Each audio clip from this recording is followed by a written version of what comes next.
For today's video, we have the round 15 team names. So a few things here and there to talk about. Some of us are still trying to finish our team. I don't think I'll finish for another 2 weeks, unfortunately. But yeah, there's a few rookies here and there. And yeah, a few things to talk about. And we'll also review the Brisbane versus Geelong game briefly. Try and get through this as quick as possible. But yeah, so a few things to talk about. So the Brisbane versus Geelong game, not going to discuss team names because the game's already happened. But Zorko went berserk. He's going to kill me for the rest of the year. So well done if you held him. I think the only scenario, I think we raised it on the podcast, was you trade him to Aaron Hall and banked 100k in that second buy round. Other than that, and even that might have been a mistake because now you probably can't get back to Zorko. So Zorko was phenomenal. Had a minor injury issue, but I think it was a corked quad, I think they said on the broadcast. So not sure, but it seems like he's fine. Tom Stewart was really poor for a change. He's been phenomenal this year, but I must be the only one who doesn't have him. But he played on Charlie Cameron for the most part, and maybe the Lions put time into him in the way that they just stopped kicking to him, because I think they just didn't kick to him a whole lot. Whereas the past few weeks he's just been doing whatever he wants and taking a trillion intercepts. So gave away probably the dumbest 50 I've ever seen. But yeah, he'll bounce back. He's a star. On Brisbane side, Madden barely noticed him. Probably just your cover and swing. Neil's an interesting one. So the report after the game was he subluxed his shoulder. I've had a subluxed shoulder and I didn't have surgery or anything, but it was really painful for probably 3 weeks. I couldn't really put it on certain angles, and then it got to about 90%. I could resume. Well, I played tennis. I could resume that, but for it to fully 100% heal, it took like 9 months. So that was with no surgery. So everyone's different, I guess, but that doesn't sound good. They suggested on TV that at the end of the year he might go in for surgery, but just depends on the damage done. But he's one where I don't think you bring him in anymore. But we need more information on his injury. So he's as tough as they come, Lachie Neale. So played really well with the tag with an injury. Poor guy this year. So see how he goes during the week, what they say. But I highly doubt that. It might affect his ability to tackle, but yeah, I highly doubt he goes in for surgery. During the season. So just watch this space on Neil. Joe Danaher was pretty good. Key forwards up and down. And Dev, wherever he is, Dev was really good. Great to see him play well. Big believer in him. So on the Geelong side, so Atkins, no one cares about Atkins anymore, but his scoring got a lot better when Tui moved forward. So that might explain why the pick just completely fell apart. O'Connor tagged Neil for the most part. Cameron, gonna be a frustrating one if you have him. I don't want to sit through him. Hawkins is another one. When you sign up for key forwards, this is what you signed up for. Take the good and the bad. So Geelong got smashed. Key forward's probably not going to score much. Probably was lucky to get a 60 out of that game, given how many frees he gave away. Kicked a really nice goal though. And then Guthrie and Dangerfield started on the bench. So Dangerfield looks like he will explode at some point. So next week he's 490k. That is the time to bring him in. I think his fixture opens up now. They've just got through 2 difficult games. And yeah, I think this week or next week is when you grab Danger. I think preferably next, but it shouldn't be too bad. The week after, which is when I'll look at him. And Guthrie he looked like the guy I paid 620k for. So Guthrie's coming down in price. If you were planning for Neil, and now you're off Neil because of the shoulder, I would be off Neil. If I had a midfield slot, my midfield's full, but I think Cameron Guthrie is your guy. Had it on a string tonight. Just a lot of uncontested stuff though, but it looked like back to his old self. Bit more contested than last week anyway. So that's that game. Now we'll just go through the players. So Richmond versus St Kilda. Prestia in, so no Collie Dawkins. Samson Ryan is a ruck forward. They think they rate him. So 102k, I think he's forward ruck. So wouldn't go early on him. And you probably want to get a loophole if you need someone. So he's probably just a placeholder for whenever Nate comes back, which I don't think he's too far off. I think 3-4 weeks or something from memory, but I'll have to double check that. So see how he goes. It might hurt CCJ scoring a little bit. Might take away a bit of ruck time. Bit annoying, but we'll see. And on the Saints side, Mackenzie in, Marshall in, Ross in, Membry in from their holidays or whatever they had to their families. Under Clark injured, Bytel out injured, Loney out, Caulfield omitted. It's a bit unfortunate. And Paul Hunter out. So the key one here is Rowan is. They said that Rowan is playing limited minutes. I would not bring him in this week. Can't do it. Look at him in 2 weeks or so when he comes down. So the Richmond lineup, whatever. It's just whatever. And then St Kilda, Highmore's playing. So Highmore might, for me, that still has him. I'm keeping him as cover. Probably would be nice to downgrade him, but I think he's just not. He's projected to get to 270k in the next 2 weeks, but I don't think that's going to be enough for a downgrade for me. But I think if you want to use him as money or cover, perfectly fine. I think he's really solid cover. Yeah, it's going to be hard to drop. He was pretty much their second best player or first best player last game, so it's going to be very difficult to drop him. Yeah, that's pretty much it on this side, on St Kilda side. So nothing too exciting going on. Just, I guess we'll watch Samson Ryan potentially if you need him, and then Rowan if that's a guy that, if he drops to 450, you can have a look at that. Collingwood versus the Dockers. So Grundy's back, finally. Good to see him back. Mason Cox in, Taylor Adams in. Moore out. Seems like it's long term. Rantel out. He's not very good at the moment, unfortunately. Hasn't come on as probably the Pies have liked, but we'll see long term. Max Lynch out. So we'll go through Freo side. So Griffin Logue in, Tabner in, Fife in, which is good. Sneaky upgrade later on, maybe. See how I don't know if he's fully fit with that shoulder, but we'll see. I think it was a shoulder injury. Wilson in, Swikowski in, Bewley out, Blakely out, Weston omitted. He was a rookie, I think. Crowden out, Conker out, Duman out. Okay, a lot of change there. So Adams in, is he an option? Could be, I'm not sure how cheap he's going to be, but could be one where you look at. He's just so injury prone that I wouldn't even touch it, especially this year. They brought him back early. Would need to see a bit of form from him, that he can get through games fully fit.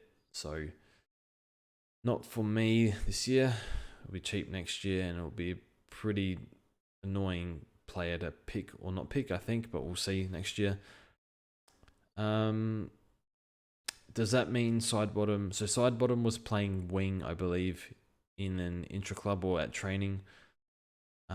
He's listed half forward here. So Adams back usually spells a bit of danger for Sidebottom's mid-time, which he's been getting. So it would not pick Sidebottom this year. Not a fan of the pick this year, but his Sidebottom still probably could go 90, even in a not favourable role, but we'll see. But not someone I trust this year. Although he's been good, but yeah, with Adams back, that definitely hurts him. And then there's one rookie here. So Brandon Walker, defender, only scored the 50 last week. I suppose everyone has Bianco on their bench, so it's probably better to go someone else than this guy when you can swing Bianco around. I haven't really monitored him, but he's very young and job security seems pretty on edge. So don't really see any point. I don't think anyone has injuries in defense at the moment unless you have more. So Murphy, was Murphy back? Murphy's back. Did he? Thought he was in. Oh yeah, he never got dropped. He was just injured during the game. So Murphy's back, so maybe you have that as cover. Murphy did play forward, so not really one I want on field, but yeah, maybe cover, worst case. Essendon, Alec Wardman back. Great to see him back. I traded him, wish I didn't, but needed to do something. Cahill out. Oh, Cahill out. Cutler out. Melbourne, Viney in. Does that hurt James Jordan a little bit? Probably a little bit, but Jordan seems to score regardless of CBAs. Chandler out. Wiedemann omitted. So they got rid of Wiedemann. They didn't even bring in Ben Brown. Oh, that's really interesting. That seems harsh. Interesting. Anyway, watch this space on that one. So Essendon's defense. Good to see Ridley perform last week. Maybe he just needed a rest or something. See how he goes. Langford named on a wing. I fully expect him to get low CBAs again. Yeah, I mean, its floor is raised because he's getting some CBAs as opposed to no CBAs, but a little bit random that Stringer got all those CBAs when I didn't think his body could do it. So can Stringer back that up? I'm not sure. I don't know why they named Ham as a follower. They did that last week. I don't remember him playing mid. But that's pretty much it. Durham. I just realized he's a defender mid. I thought he was forward mid. Otherwise, I would have traded him in as my loop. Did not realize that, but yeah, he's been performing well in the VFL. Sounds like he's not as advanced as Newcombe, but potentially a debut at some point. Maybe Viney also hurts James Harms, but we'll see. So yeah, that's that. Now this is Sunday game. Can't read. Where does it say somewhere? I don't know. Blundstone Arena. Anyway, North versus Suns. Can't wait for this game. Phillips in, Bailey Scott out, power managed. Gold Coast, Ainsworth in, Jeremy Sharp, 141k outside mid. They paid a lot for him at the draft table. So, yeah, just one that I wouldn't really plan for. I think there's better options. Seems pretty pointless, but see how he goes. Fiorani in, Burgess omitted, Swallow injured, Weller injured. So a few injuries there. On North side, nothing really here. So Luke McDonald on a wing, so that's really good for Hall and Zeeble. So I was slightly worried about what would happen. I was thinking they will be affected because Luke McDonald can take kickouts, and no doubt that he would take some, but apparently not. He's on a wing, so I think that sort of suits his skill set somewhat. Can be a little bit fumbly though at times. So, yeah, what could have been with McDonald this year in defense has a high ceiling there, but yeah, that's pretty much all there is to say on that. R2 on the it's an emergency, so he's close. Phillips named on ball. Not Phillips. Phillips is, and Taron Thomas is one that, yeah, he's been so good this year. It's hard to know if he sustains it, and that's my argument against Thomas. So, against weak opposition, he looks good. His body looks pretty hardened as well. It's not like he's 21, I think, third-year player. So, yeah, he's an interesting one. He's been very, very good. One you could even look at if you believe in it. I just feel like I'd rather a bit more certainty, but yeah, he's passed the eye test. Lukosius is back in defense. Bose played forward last week, so yeah, there goes Bose as an upgrade, a cheap option. Zach Smith is staying in, which is good for us who need his money, and that's pretty much it. Atkins emergency, what a waste of money from Gold Coast. Okay, Port versus the Swans. Dill Williams in, Todd Marshall in, Lockie Jones injured, Laddams injured, Gray's out for 6 to 8, I think it was. Errol's back. Can't wait to watch him again. Brandon. Louis Taylor out. Logan McDonald omitted. Still very raw, so that's fine. And Wicks out suspended. So Dylan Williams, we spoke about this on the podcast. So kick 6 in the SNFL. I think Freako tweeted his stats. They're not as good as I would have liked. I don't have access to SNFL stats. I don't know how to find them. I haven't really looked for them, but the stats were 11 disposals, 1.7 goals a game, 0.7 score involvements. So does that translate to AFL level? That screams like a 55-60 average, but maybe he can raise the level. Just play better at the level. We'll see. Gets surrounded by better teammates, stuff like that. So we'll see how he goes. I'm not really sure. Given Gray's out for an extended period, Ken Hinkley said that this is basically a like for like, not of the same caliber, but in terms of role. So, yeah, I think he's one where I'll look at as my final forward mid upgrade, but it just depends how he looks. So not one I'm going early on, but could be that swing, maybe a Finn McRae in midfield, so you can flip him around or whatever. But yeah, I need a forward cover player. He looks like the most likely at this point, but yeah, we'll see how he goes. Rosie's playing his 50th. Been good the past few weeks, 2 weeks. And on Port side, nothing really here to... Bergman on a wing. Bergman's been very good. Houston down back, but I think he played a bit of mid last week. Can't remember. Williams last on the bench, so not great, but we'll see how he goes. Hopefully he puts his job security beyond doubt with a good performance and with opportunity. So Sydney side, nothing really here. So this Amadi bloke, he must be keeping Logan out of the team. He's been really good, but he's 195k. I think he stays in the team, but forward ruck, but probably going to make a bit of money because he's scored well, but it's just super inconvenient this time of the year. We already have CCJ, a lot of people keeping him as cover, so I don't think anyone can kind of get to him. It's just a shame that he played a few games. I think it was last year, so that's all right. That's pretty much it. Sinclair emergency, so they're favouring Amadi as the second ruck. Interesting. It's a ruck forward. Carlton versus the Crows. Hopefully the Crows send Carlton into more shambles.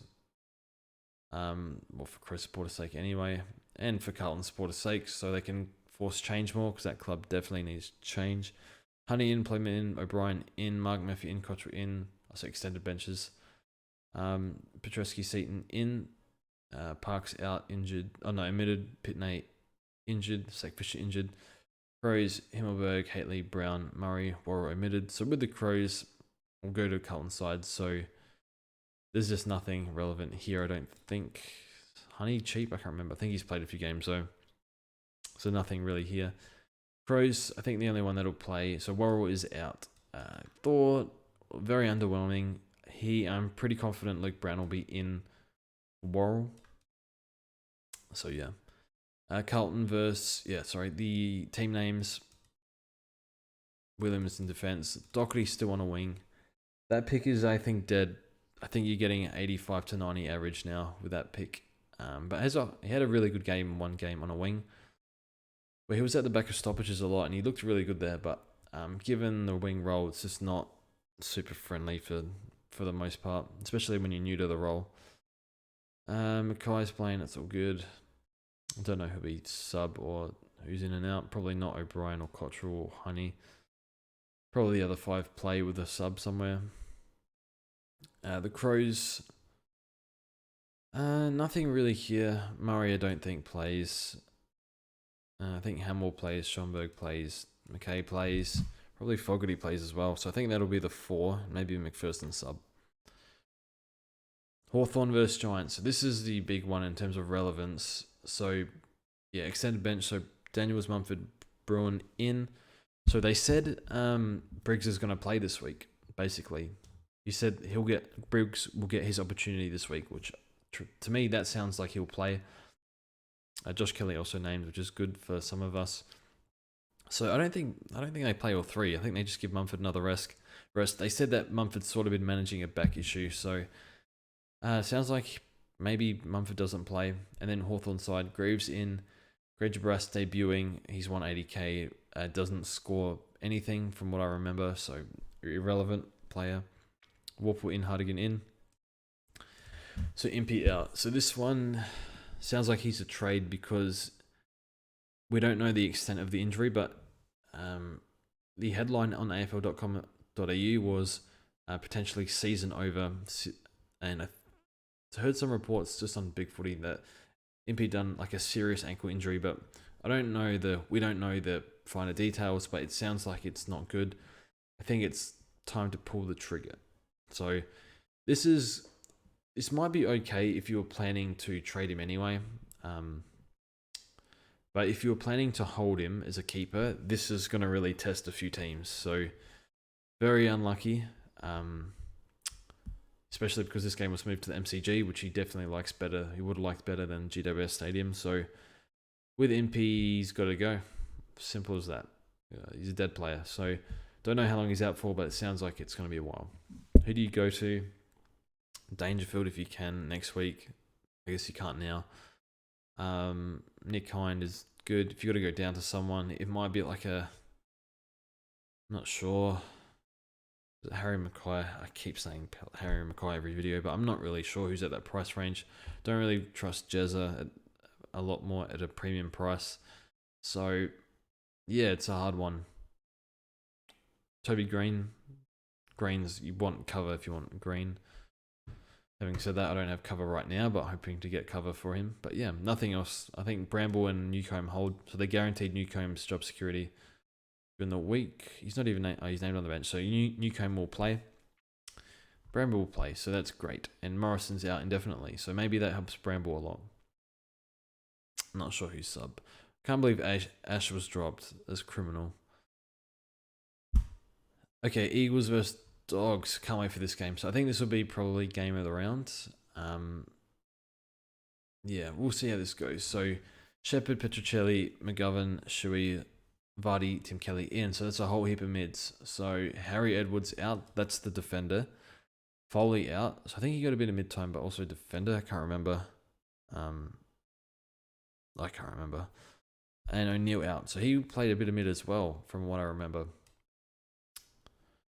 Bulldogs, Richard, Shaki, Gussie out. They look like none of them probably going to play. Although Shaki's been good in the VFL, so he might get a chance. So the big one that holds is Luke Edwards, who was really good a few weeks back. So we might have to wait till Saturday night for this, unfortunately. Is it Saturday or Friday night? I can't even remember. I think it's Friday night for extended benches to be confirmed. So, I can't even remember. I had a blank there. Yeah, so I'd be really shocked if he didn't play. That would be really, really harsh. But yeah, they've got a whole heap of mids out, but they've omitted 2, I think. So, yeah. See if he's named whenever they do extended benches, when they cut the benches off, so that's fine. Not really sure who gets who plays here. Probably not Vardy, probably not Nelson, I think Rotham's been okay. Not really sure, but looking at this list, Edwards looks a little shaky. They are playing pretty tall though, so maybe that helps Edwards' case, because there's a few talls here with Waterman and Vardy, so we'll see. Then the Bulldogs side, Dale named at halfback, which is great. That's what we want. Daniel's been playing inside mid. So he had a role change, but turns out his role change is actually Supercoach friendly role change, which, yeah, a bit odd, because usually, yeah. Anyway, it's fine. Playing okay in that role. So he was a good pickup back then, but I think it was far too risky back then when he was 400k, because you didn't know what his role was going to be. So now you do, so that's fine. Waitman's still playing. He's been very good. Bont at 4-4, that's whatever. Bont scores 140 every week for fun. And Baz named on bowl, see how he goes. He's been out of form. So that's pretty much it. So hopefully they didn't ramble for too long. But yeah, probably Edwards is the main rookie to get in, and hopefully Dill Williams comes good. And yeah, keep an eye on Lockie Neal and see how we go. Anyway, thanks for watching, and we'll see you guys soon.